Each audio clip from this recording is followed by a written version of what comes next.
Kalau yang untuk saya pengen jadi sutradara itu seakan-akan tak terduga. Itu aja ceritanya apa sih? Ya ini kan tak terduga kan? Mau jadi asesor aja aku.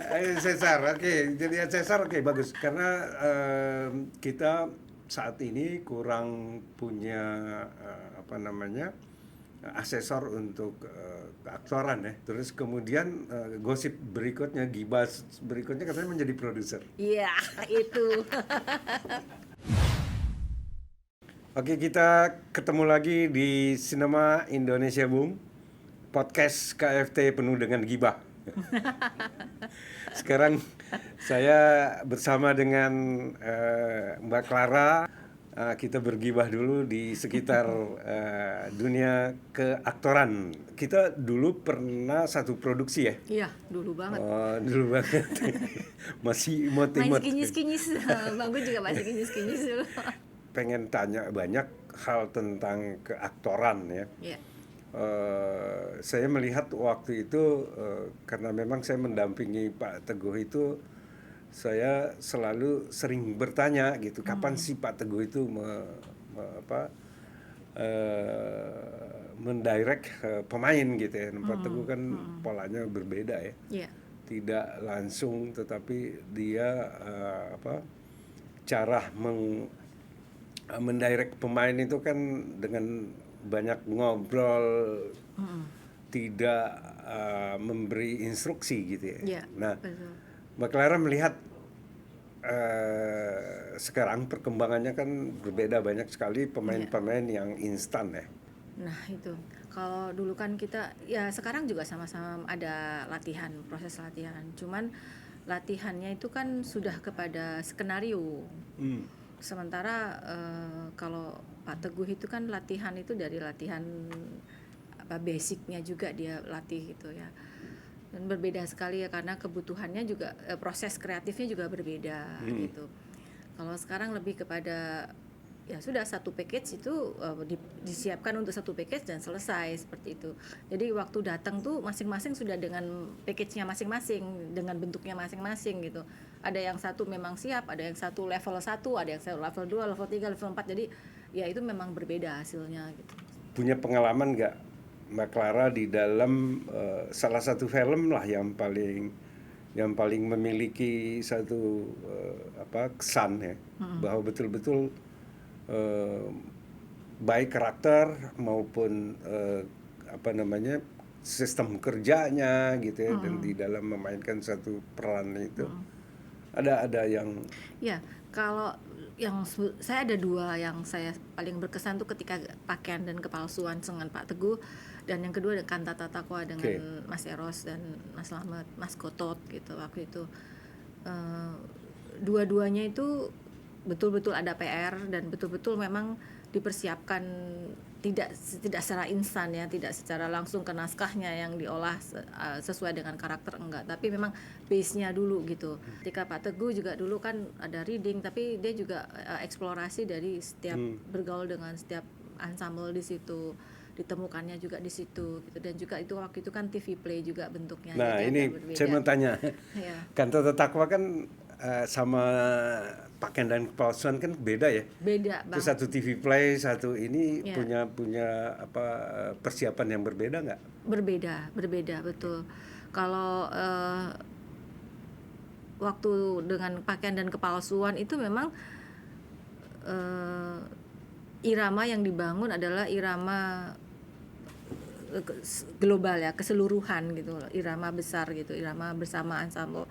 Tetapi ketika dengan kantata itu lebih parsial, situasional pada saat itu, karena juga tidak ada skenario yang sudah ready yang kita harus bangun bersama, kita harus hayati bersama, kita harus resapi bersama, kita harus pelajari bersama, tetapi berangkat dari ide-ide kolektif kan kalau kantata itu.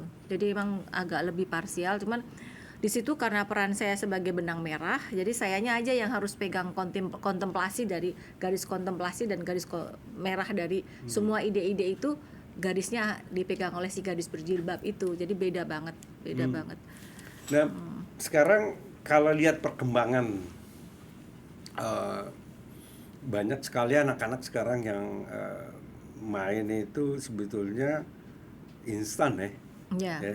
ya. Itu Naluriah seharusnya ya. iya. Sebetulnya banyak sehingga muncul apa ya istilahnya sekarang itu banyak coach ya. Ya, coach. Itu sejauh apa sih sebetulnya? Eh, Perlu nggak? Artinya kalau sudah syuting kan harusnya ya itu yang sebetulnya saya sebagai pemain ya, saya mencintai dunia seni peran ini. Dunia seni peran itu sebetulnya PR-nya tuh besar banget karena karakter building ya, dari si wayangnya ini, si aktornya ini pun sudah harus mempunyai kapasitas yang besar, kapasitas yang luas gitu. Artinya dia bisa menyerap banyak, menampung banyak, menfilter banyak, sehingga terjadi kristalisasi, sehingga ketika dia memerankan suatu peran itu kristalisasi dari pengalaman-pengalaman, endapan-endapan semua yang dia serap. Daya tampung kita tuh mesti besar gitu.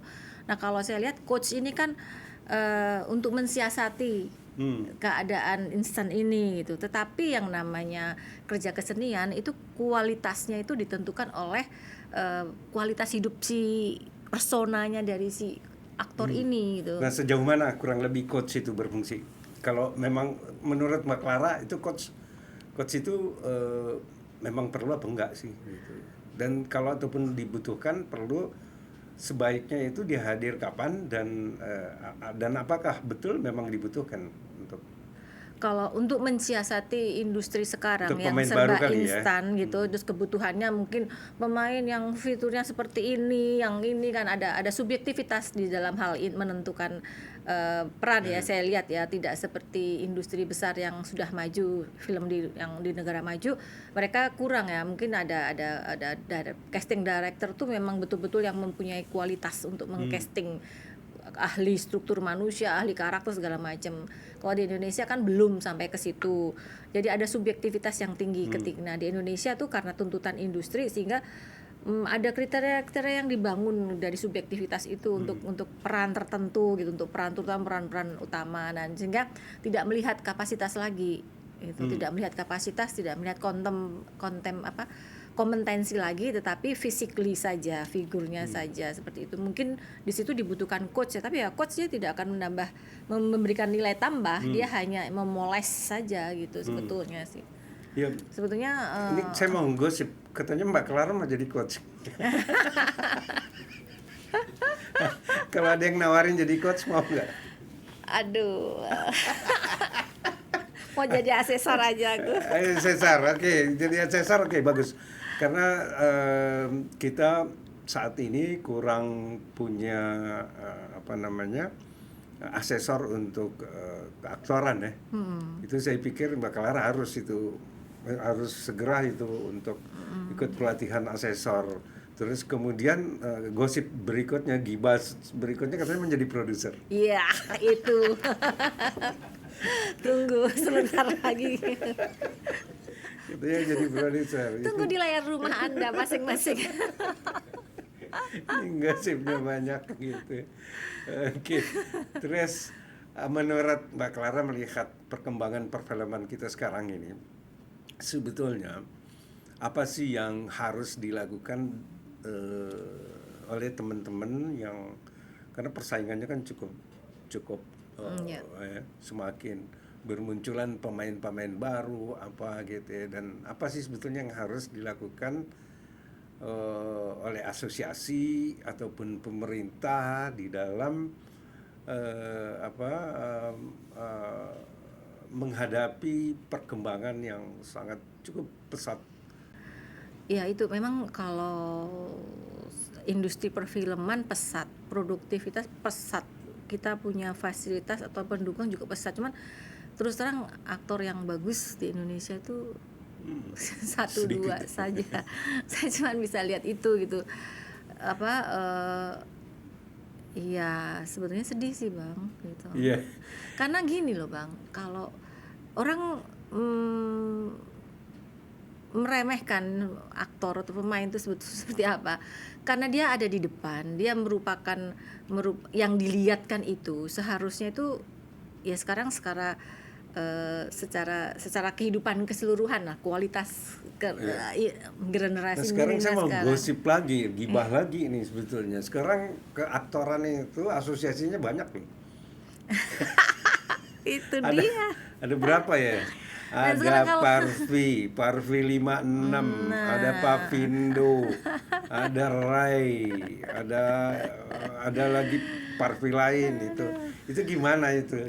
Seharusnya apakah mereka harusnya bersatu aja bersatu atau aja. jadi Toh visi misinya apa sih? Saya lihat tuh apa apa gini dulu, apa yang bisa dilakukan untuk supaya ini gibah ya? kayak Iya. maksudnya kalau ada perbedaan itu solusinya jangan perpecahan gitu loh. Maksudnya ada kalau Iya. perbedaan ya duduk diselesaikan, terus egonya direm masing-masing lah gitu Bang, maksudnya.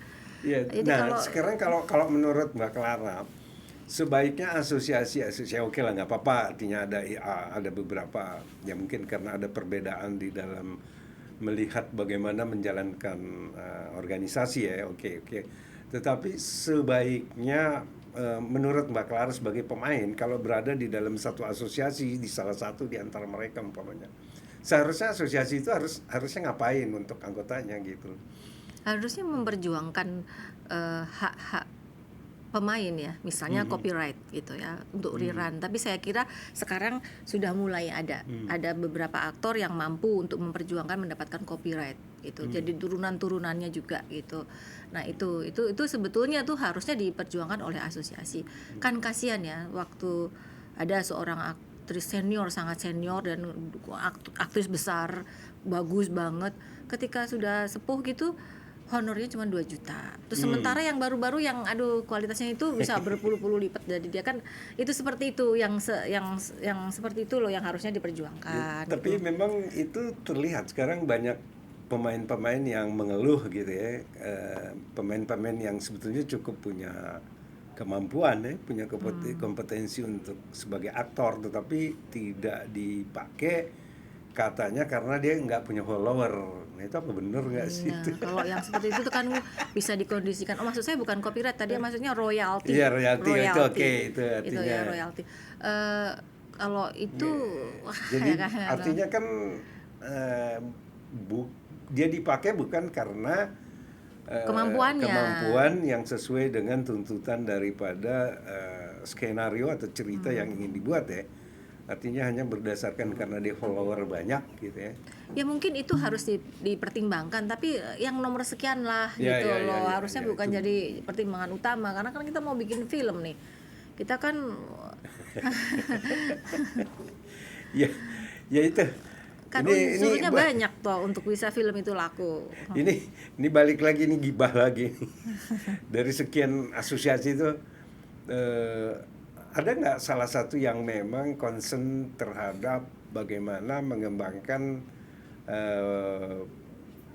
kompetensi ya, artinya kemampuan dan profesionalisme daripada anggotanya agar bisa lebih sebagai pemain itu betul-betul memiliki modal gitu. Ada nggak di antara itu? Mbak Clara termasuk di asosiasi apa sih? Kalau Sebagai pemain gitu. dulu tahun 80 itu saya terdaftarnya di Di Parvi. Parvi ya itu karena Parvi kan cuma satu waktu Iya itu. dulu. Sekarang ini Sekarang ada banyak ya. enggak deh, saya nggak mau dalam situasi yang kisruh begini. Saya sudah mencoba untuk bisa memahami, cuman kayaknya kok ini kenapa nggak bersatu aja sih Tapi gitu. saya lihat banyak ini kegiatannya hampir ini ya Banyak bazar ya. sosial doang. Jadi bukan asosiasi profesi ya. Iya, jadi Ya, ya. kegiatannya. Aduh, Ya ini kayaknya sih perlu memang didorong ya untuk iya, harusnya. supaya meningkatkan kemampuan ya, kompetensi Kompetensi daripada itu harus ya. makanya jadi asesor ntar. Ya. Tuh, jadi asesor jadi bisa membantu teman-teman ya pada saat memberikan pelatihan juga kan berdasarkan standar yang minimal pemain itu punya pengetahuan standar ya. Artinya contoh bagaimana sih menganalisis skenario, nah itu kan seringkali pemain-pemain yang baru itu tidak punya punya modal untuk itu karena nggak punya pengetahuan itu. Tidak punya bekal. Iya, nggak punya bekal ya. Kalau dulu memang kita kan menganalisa skenario itu kan bisa ya. Sekarang juga karena dapat skenarionya syuting besok, dapat hari ini ya, kapan waktu. Kadang-kadang di lokasi baru dapat. Nah itu skenario. punya masalah nggak? Kalau pernah nggak punya pengalaman? Oh sering. Itu kantata nggak ada skenarionya. Okay.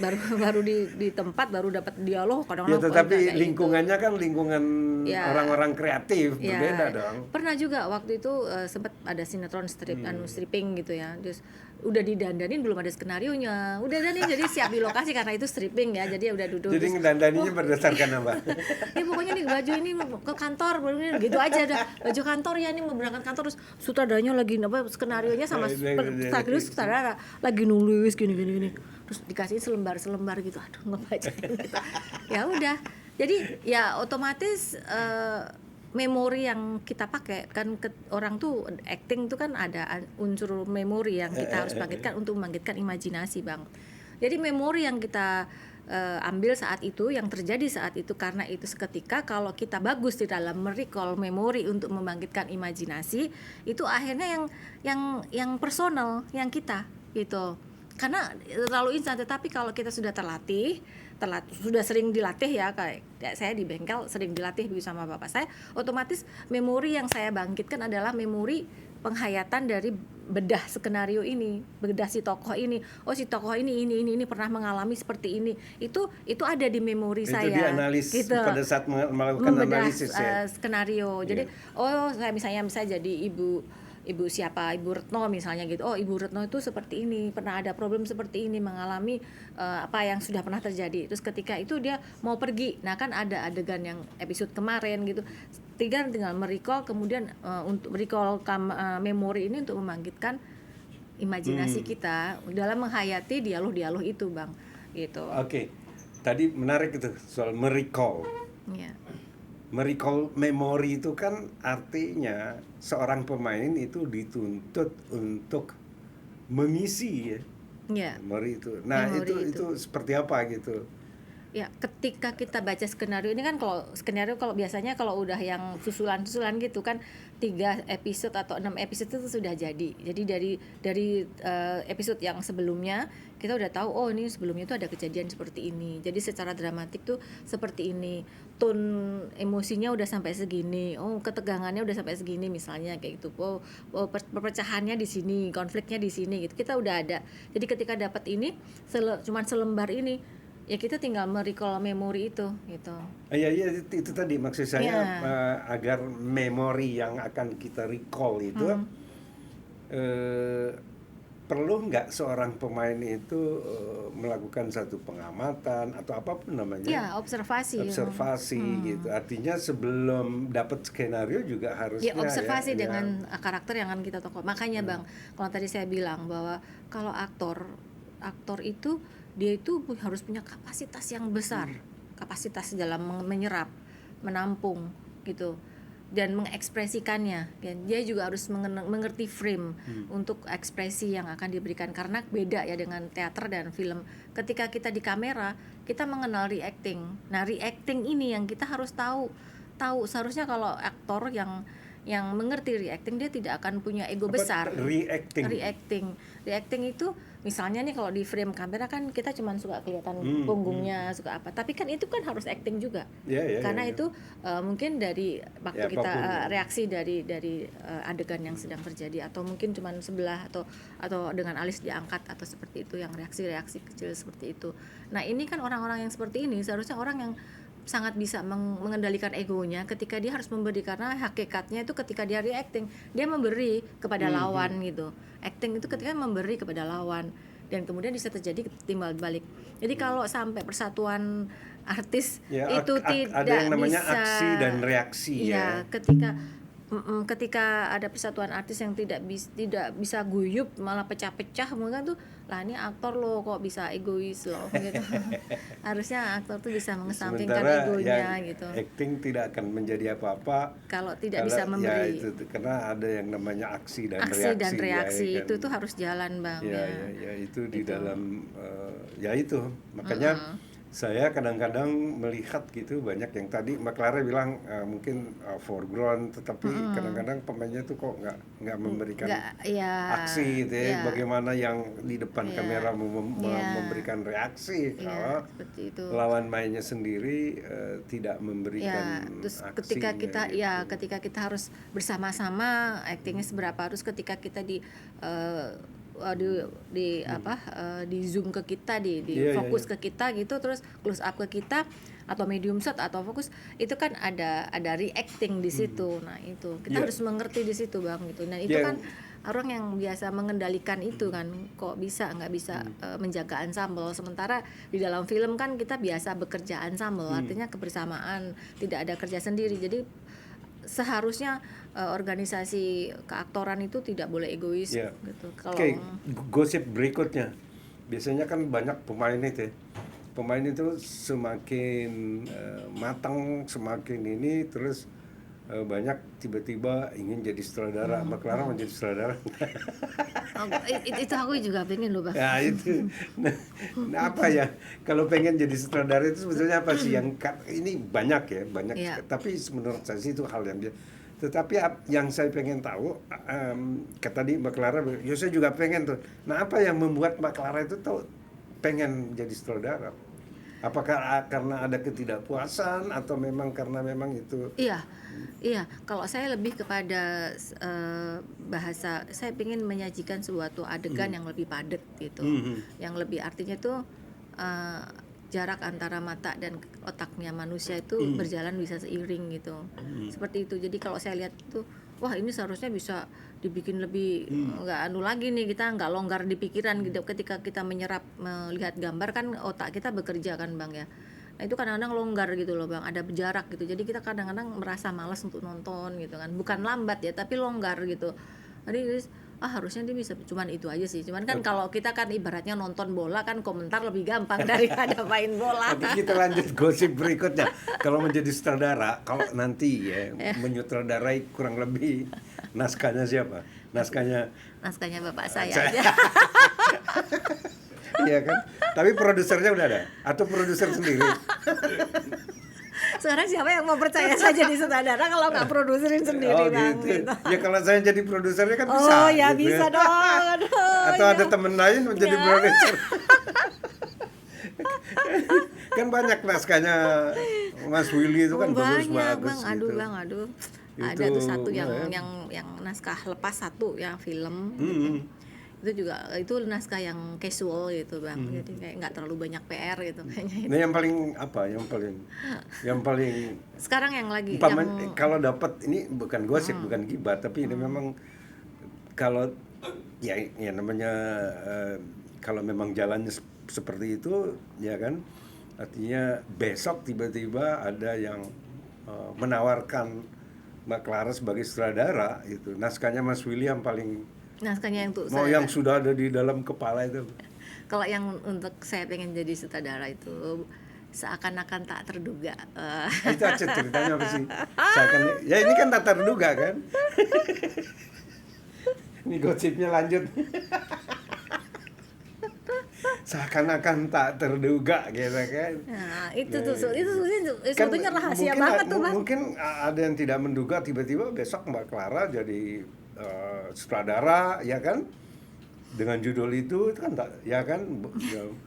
Saya tadi sebetulnya ya bukan tak terduga, saya melihat ya sangat punya semua orang punya peluang untuk ya kan, apalagi seniman kan nggak boleh berhenti ya.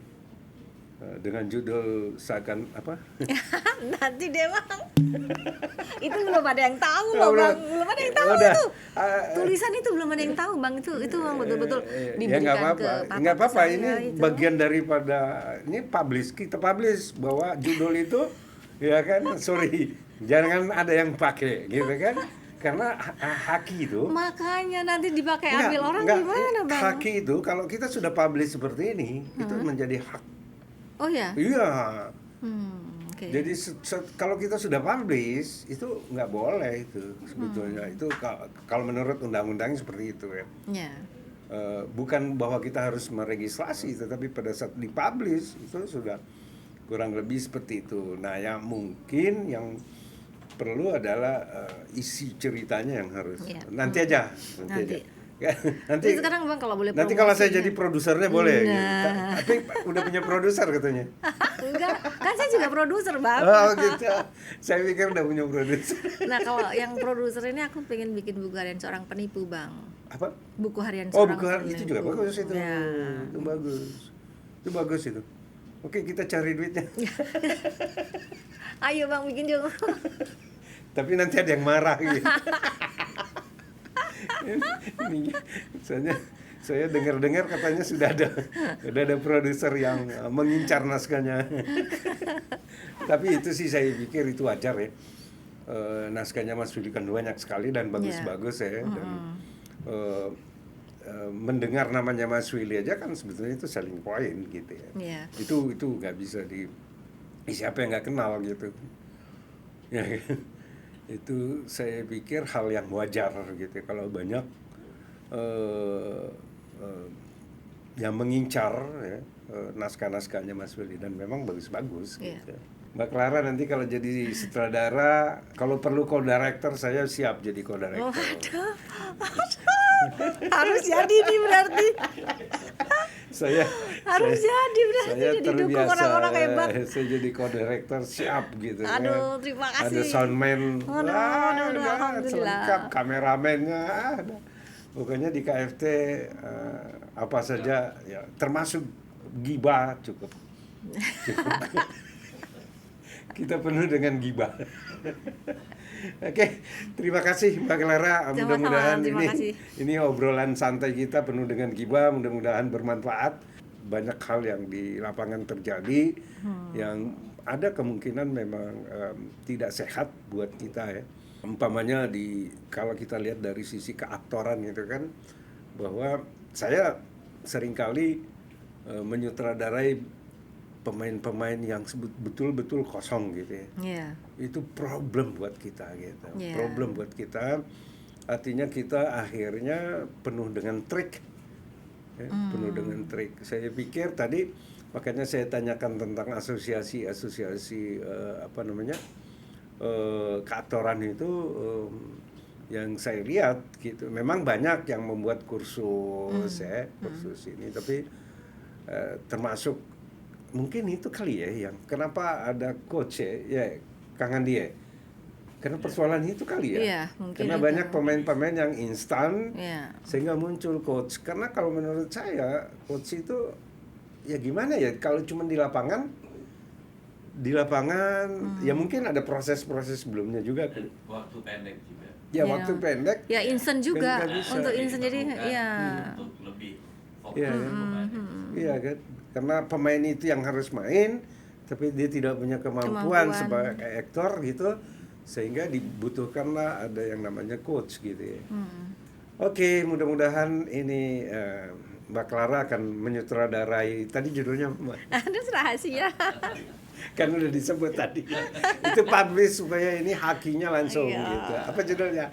Seakan-akan tak terduga. Amin. Oke, terima kasih, sampai ketemu di podcast KFT Sinema Indonesia, Bung.